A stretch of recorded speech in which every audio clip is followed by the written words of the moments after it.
এই বসিরহাট মানুষ বিজেপিকে ভোট না দিয়েও বকলমে কিন্তু বিজেপির হাতে আমার আপনাদের যারা তৃণমূল কংগ্রেসে ভোট দিয়েছেন তাদের ভোটটা বিক্রি করে দিয়েছেন। বসিরহাটবাসী এখন চিন্তা করুন, আগামী দিন বসিরহাটবাসীর জন্য বিধানসভায় আইনসভায় আইন তৈরি হবে। আপনার বসিরহাটের হয়ে কে আইনসভায় কথা বলবে? কেন আপনার বিধায়ক তো বিজেপির বি টিমে চলে গেছে। তাই বলবো এখন থেকে সোচ্চার হতে হবে। কেননা আমরা দেখেছেন বিগত দুদিন আগে আমাদের মালতীপুরের যে খোকন ভাই, তিনিও তৃণমূলের মেম্বার ছিলেন, তিনি বুঝতে পেরেছেন যে নওশাদ সিদ্দিকী ভাইজানের যে স্বচ্ছ লড়াই, তিনি যে বাংলার মাটিতে যেভাবে মানুষের জন্য বিধানসভায় এবং বিধানসভার বাইরে কথা বলছে, তিনি লড়াই করছে, তার লড়াইকে দেখে সাধুবাদ জানিয়ে খোকন ভাই ইন্ডিয়ান সেকুলার ফ্রন্ট তথা আইএসএফে জয়েন করলেন। এবং তানার বুথের প্রত্যেকটা মানুষের সঙ্গে কথা বলে তানাদের সঙ্গে আলোচনা করে তিনি কিন্তু এই দলটায় এসেছেন। এটাই তো একটা খুব ভালো বিষয়। তিনি তানার নিজের মনের মতো করে ইচ্ছা মতো আসেনি, সমস্ত ভোটারদের সঙ্গে আলোচনা করে এসেছেন। তাই প্রত্যেকটা মানুষের বলবো এখন থেকে সোচ্চার হন, এখন থেকে ভাবুন আগামী দিন যে পঞ্চায়েত ভোট আসছে সেই পঞ্চায়েত ভোটে আমরা যেন চৈতা পঞ্চায়েত থেকে গণতান্ত্রিক প্রক্রিয়ায় লড়াই করে আমাদের এখানে 25টা বুথ মেজরিটি হতে গেলে 13টা বুথ আমাদের দখলে আসলে আমরা কিন্তু পঞ্চায়েত দখল করতে পারবো। তাই প্রত্যেকটা ভোটারদের, প্রত্যেকটা ভোটার অধিকারদের ভোট নির্বাচন কমিশনার যে আইন নিয়ম শৃঙ্খলা আছে সেই নিয়ম শৃঙ্খলা মেনে আমরা গণতান্ত্রিক প্রক্রিয়ায় ভোট করিয়ে আমরা যেন পঞ্চায়েতে গিয়ে নওশাদবাদ যে নীতি আদর্শ সেই নীতি আদর্শ নিয়ে প্রত্যেকটা মানুষের ঘরে ঘরে পঞ্চায়েতের উন্নয়ন পৌঁছতে পারি। কেননা আপনারা হয়তো ভাবছেন পঞ্চায়েত থেকে উন্নয়ন কিভাবে হবে। ভাই আমরা যদি ভালো করে দেখি, একজন বিধায়ক তিনি 3-5 বছরে 3 কোটি টাকা মানুষের সেবার জন্য কাজ করতে পারতেন, কিন্তু 2021 সালের পরে আমাদের বিধায়ক নওশাদ সিদ্দিকী ভাইজান তখন বাংলা সিএম ছিলেন মাননীয়া, তানার কাছে তানার টোটাল ক্যাবিনেট মন্ত্রীর কাছে বলেছিলেন 3 কোটি টাকায় একটা বিধানসভা মানুষের কাছে উন্নয়ন নিয়ে পৌঁছানো যায় না, এই অর্থটা আরো বাড়াতে হবে। তাই মাননীয়া আরো 50,000 টাকা বাড়িয়ে তিনি 50 লাখ টাকা বাড়িয়ে তিনি কিন্তু 3.5 কোটি টাকা করেছিলেন। তাই 3.5 কোটি টাকায় টোটাল 286টা বুথে কাজ হয়।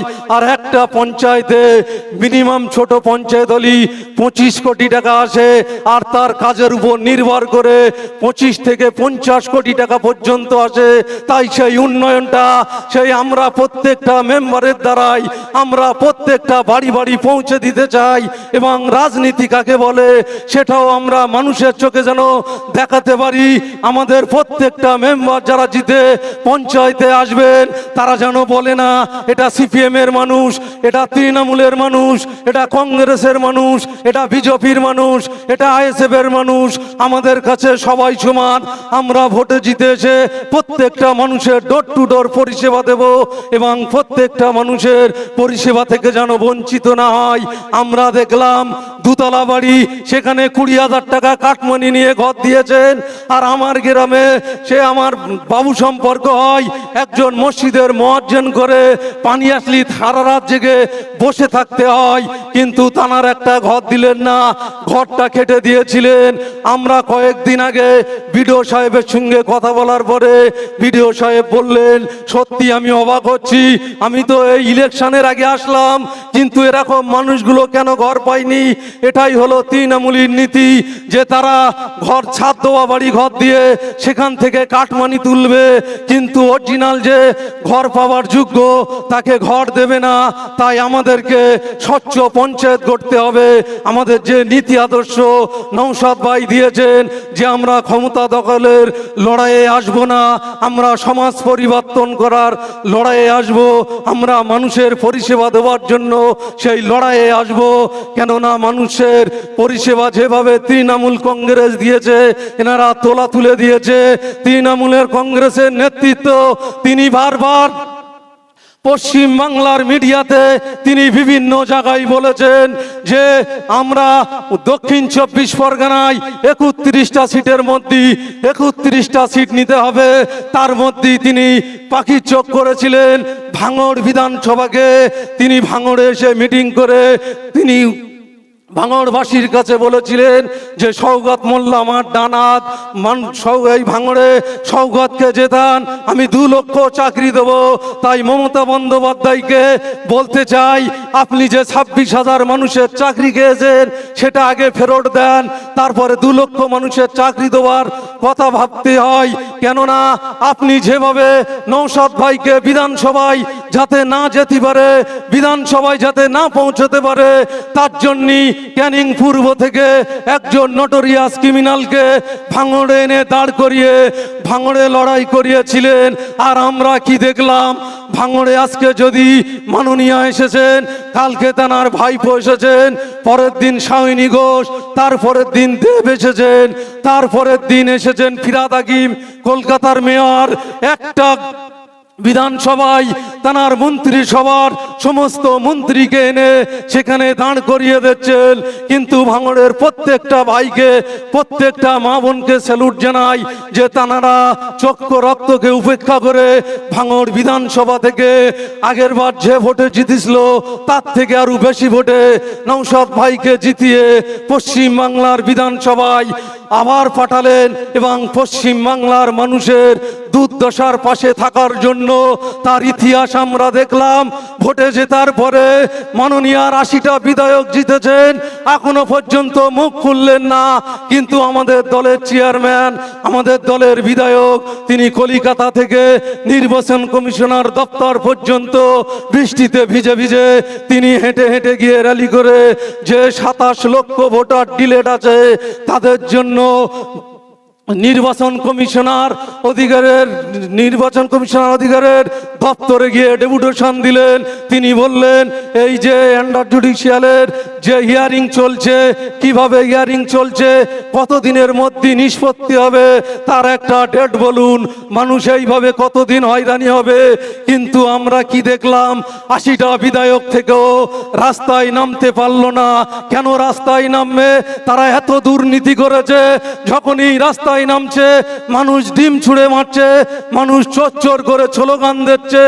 আমরা এটা দেখলাম, ভোট নির্বাচন শেষ হবার 2 মাস পূর্তি পারল না, তৃণমূল কংগ্রেসের ঝান্টা বাঁধার আর লোক নেই।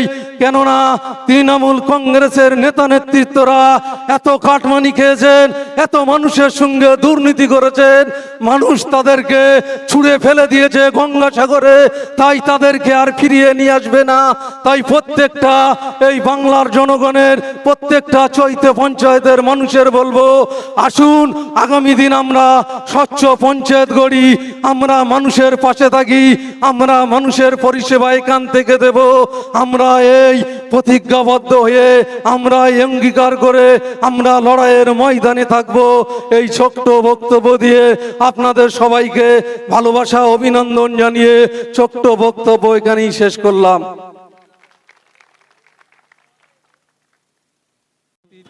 ইন্ডিয়ান সেকুলার ফ্রন্ট তথা আইএসএফ এর বসিরহাট উত্তর বিধানসভা কমিটি এবং ধন্যবাদ জানাই চৈতা পঞ্চায়েত কমিটি এবং বিশেষ করে ধন্যবাদ জানাই চৈতা পঞ্চায়েতের এই ঘোনা গ্রামের প্রত্যেকটা মানুষকে এবং তার সাথে সাথে আমাদের স্টেজে এইমাত্র উপস্থিত হলেন আমাদের রুহল মল্লিক বাবু, তিনি আমাদের মঞ্চে আছেন। সবাইকে ধন্যবাদ ও ভালোবাসা জানিয়ে 2-1 কথা বলছি।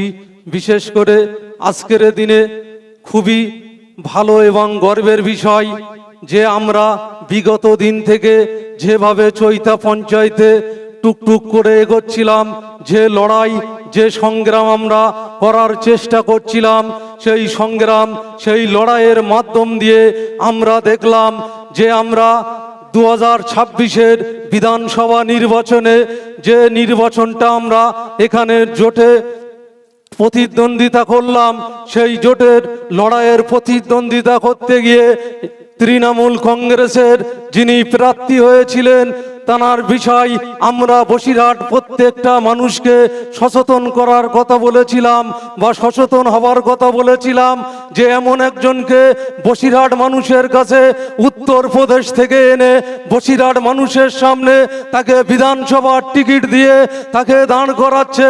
তিনি ভোটে জিতলে তানাকে কিন্তু আর খুঁজে পাবেন না, কেননা আমরা বারবার দেখেছি ইদ্রিস আলী মহাশয় তিনি লোকসভায় দাঁড়িয়েছিলেন, নুসরাত জাহান তিনিও লোকসভায় দাঁড়িয়েছিলেন। আবার বসিরহাটের মানুষের কাছে এই যে উত্তরপ্রদেশের প্রার্থীকে আনছেন, আমরা যদি ভোট দিয়ে তাকে জয়যুক্ত করে বিধানসভায় পাঠাই, তিনি কিন্তু বিধানসভায় বসিরহাট মানুষের কথা বলতে পারবে না। কেন? তার উত্তরপ্রদেশে বাড়ি, তিনি ছোট থেকে উত্তরপ্রদেশে মানুষ হয়েছে। বসিরহাটের মানুষের সুখ দুঃখের কথা, বসিরহাটের মাটিতে কি কি সুবিধা অসুবিধা আছে সেটা বসিরহাটের ছেলেই বুঝতে পারবে। কিন্তু বন্ধুরা, মানুষ বুঝলো না।